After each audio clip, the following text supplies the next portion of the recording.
I actually talk about four magic words.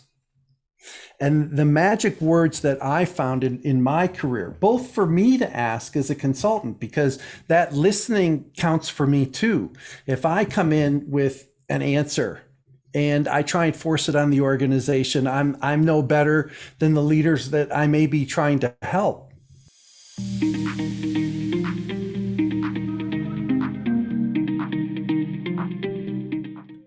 People want to feel valued. They want to feel that their voice is heard. They want to feel that they matter, and you're giving them that voice. You're talking also about deep listening.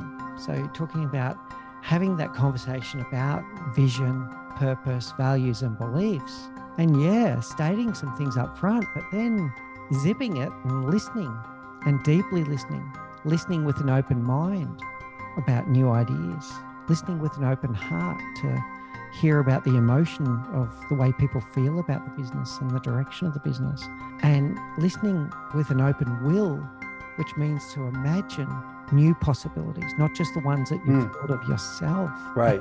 And then by having that engagement, it's almost impossible for people not to align to that because it's theirs.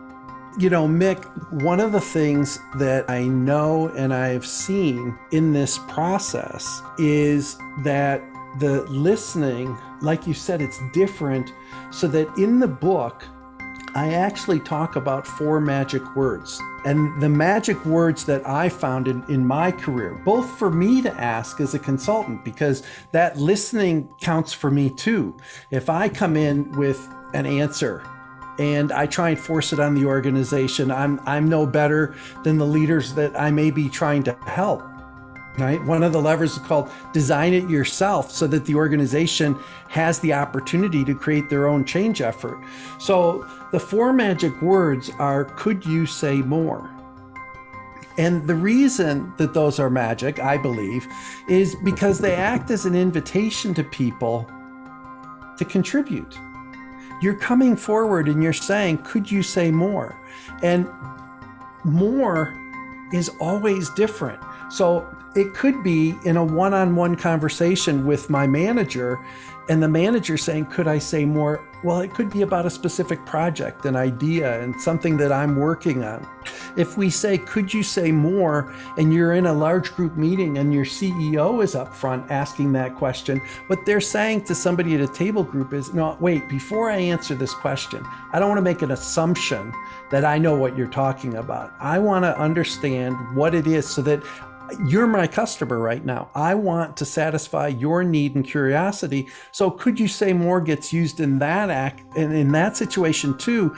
And if all of us could learn a little bit more, I mean, I have a fiance. She wishes, I'm sure, that I would say, could you say more often?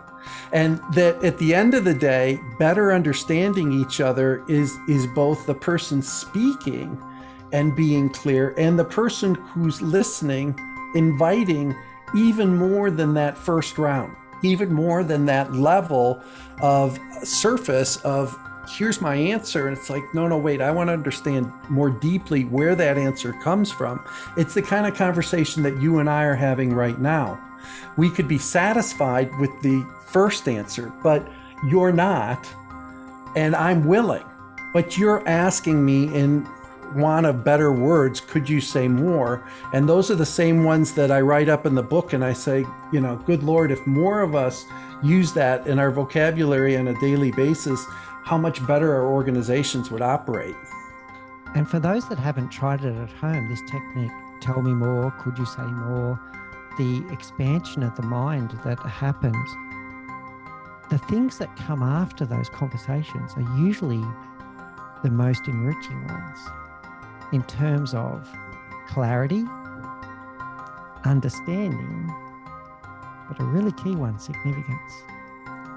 If you go through these conversations and you're drawing it out, and if someone starts repeating the same maybe word or phrase a few times, you've found something there. You've found something that's really important to them.